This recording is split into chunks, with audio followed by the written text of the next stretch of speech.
Hey Year 7, and thank you for your feedback on assessment number 1. I found this really interesting to look at, and it's going to be really helpful when we're taking things up, because I can see clearly here how we did on the actual assessment and how we feel about it afterwards. And this is really inspiring, because these are remarks for the assessment. These are the percentage of people that got these questions perfectly right, and these are the people who now understand these questions, so they don't need to go over them. So although 64% got this question right on the exam, 88% now fully understand it. And I've already spoken with a few people who didn't understand it, so we don't need to go over question 1. On question 2, 88% got this question completely right on the exam, but then only 82% fully understood it.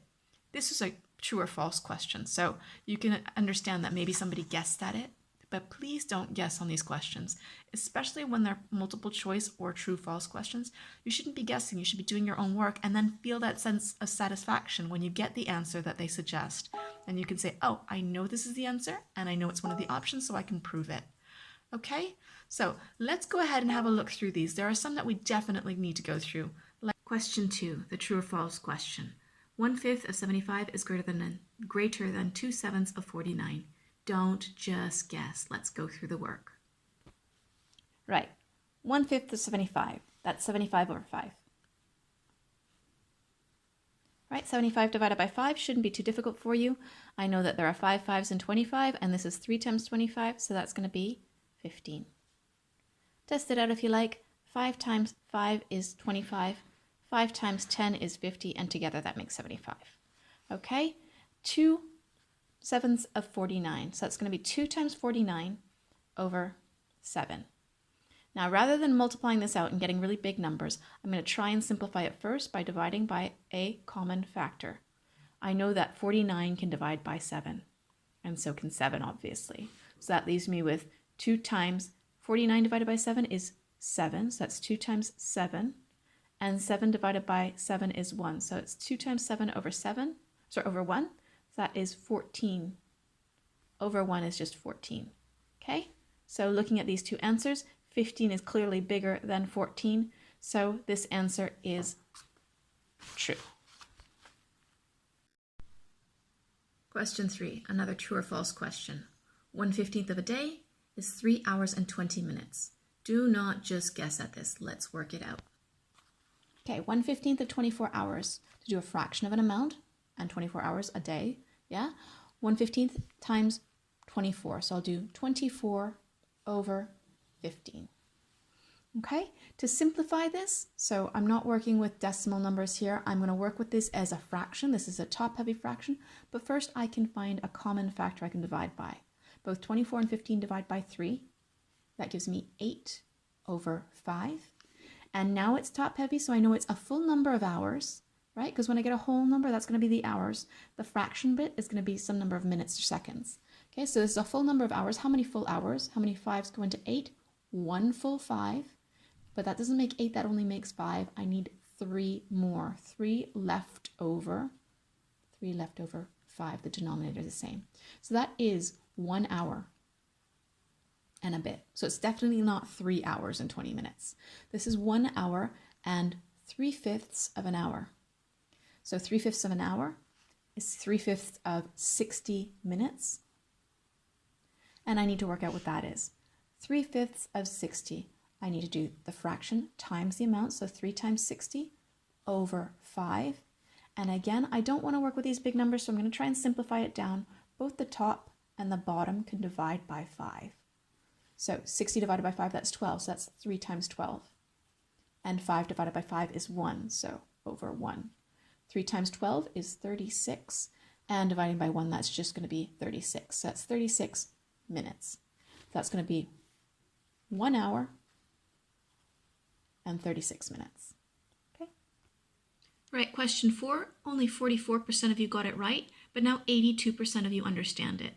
Still, we're going to take it up for those 18% that still don't understand. So there are 20 students in a class and 45% have finished the exercise. How many students haven't finished their exercise? So have not finished their exercise. I wonder if some of you maybe didn't read that carefully and just found 45% of 20. Right? That's the people who finished the exercise. We need to find the people who did not finish the exercise.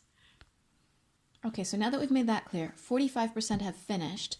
100% is the whole class, minus the percent that finished would be the percent that have not finished. So I'll do 100 minus 45% of 20. Those are not finished. Okay, so that's going to be 100% minus the 45% is 55%, not 65%. Double check that if you like. 5 plus 5 makes 10, and 10 plus the 40 and the 50 would make 100. So that's 50% of 20 that didn't finish. Now 55% is 55 over 100.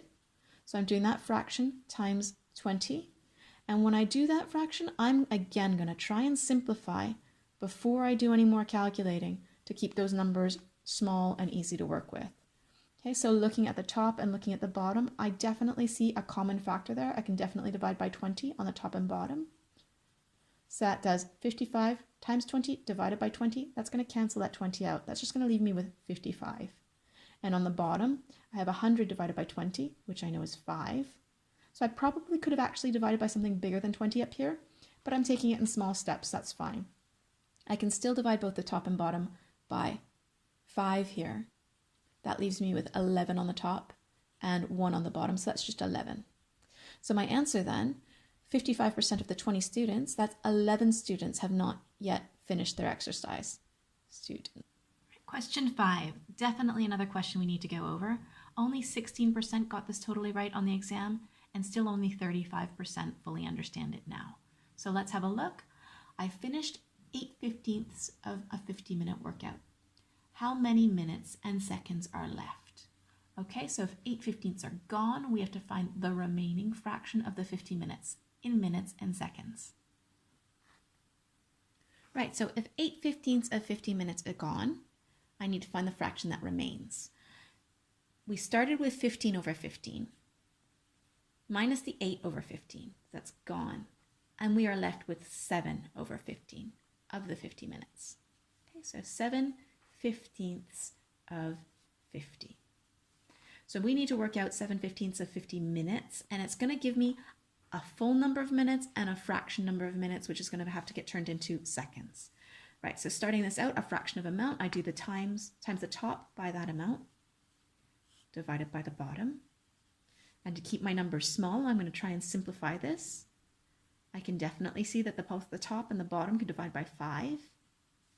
So that's going to be 7 times 10 on the top over 3 on the bottom. 7 times 10, that's 70 over 3. And now I have to think, this is a top-heavy fraction. I can definitely fit 3 into 70, but how many times? I know 3 times 20 would make 60. I know that 3 times 23 would make 69. That's almost right. So 23, that would make 69, which means I have 1 left over, 1 over 3. So writing that as a mixed number, that is 23 full minutes. And that 1/3 is a fraction of a minute. Those of you who did this on the calculator and got 23.3 recurring, you will have had trouble turning that recurring decimal number into some number of seconds, but as a fraction, it's actually quite simple. So this is equal to 23 minutes, and 1/3 of a minute is 1/3 of 60 seconds, right? And 1/3 of 60, it's actually a really nice easy fraction of that amount to find because 60 divides really nicely by 3, and it's 20 seconds. So our answer is 23 minutes and 20 seconds. Right, question 8 is the last one we need to go over because the other ones we've pretty much got cleared up. But question 8, only 20% of you got this right on the exam, and still only 76% of you understand it fully. So let's go over it. Anna earns $7,580.75 when she sells her car that her parents bought for $12,467.85. Work out the difference between the price her parents paid and the selling price. And then part B, Anna decides to give her parents the money she earned by selling the car. If her mother and father each get half, how much will Anna give each of them? Let's work this out.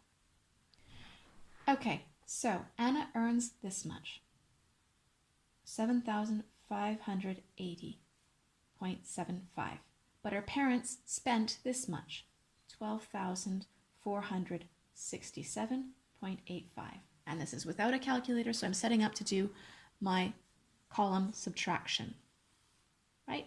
5 take away 5. It's all nicely lined up here, by the way. I've got my decimals lined up, so it's all lined up by place value. 5 take away 5 is 0. 8 take away 7 is 1. My decimals lined up. 7 take away 0 is 7. 6 take away 8 I can't do, so I need to borrow. So I'm going to borrow from here, which is one place value above. So when I leave that 4 as a 3, I'm borrowing 100 from there, making this 16 tens. Okay, 16 take away 8 is 8. And 3 take away 5, because I've already taken one from there, I definitely can't do 3 take away 5, so I need to borrow from here. That's going to leave me with 1 here, and I'm going to make that 13 take away 5. 13 take away 5 is 8. 1 take away 7, again I can't do, but I can borrow from here, and I can make that 11. 11 take away 7, and that's 4. So she has lost $4,887.10 by selling that car. Now that generally happens. Things lose value over time, so they've been used up. So this is part A. Part B, if she's going to give her parents the money she earns when she sold the car, and they get half each, so she's going to give them this amount, and she's going to half it, so half for her mother, half for her father, so that's going to be 7580.75, and I'm going to do a long division here. If you can do it without, great, but I think this is going to be my easiest way. So 2's into 7, they go 3 times, and that's 6. I still have 1 remaining. Take down the next digit, that's 5.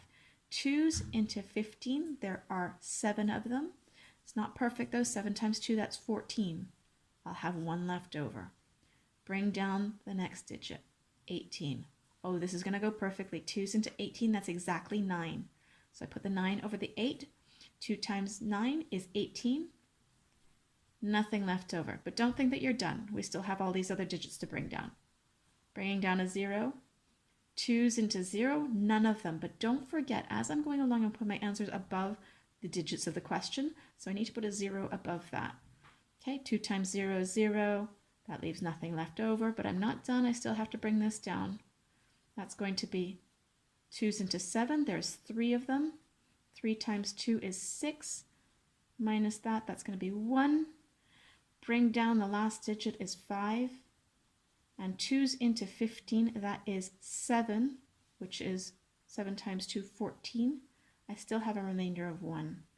I could keep going and bring down another 0 here, because when you've got a decimal point, you can put as many zeros after that decimal point as you like, and it doesn't change the value of the number. I'll bring that 0 down, and I've got 10. 2's into 10 is 5. 5 times 2 is 10. There's nothing left over. There's no more digits to bring down, so I am done. And my answer is nicely lined up. My decimal point lines up on top of my decimal point, and I have 3,790 and 37.5 cents. 3,790.375. Now that doesn't make much sense for me for money, so I'm going to round that with a 5 next to the 7. This is a number of cents here, right? We would only have 2 decimal places for a number of cents. With a 5 next to that 7, that's going to round up, so it's 3,790.38.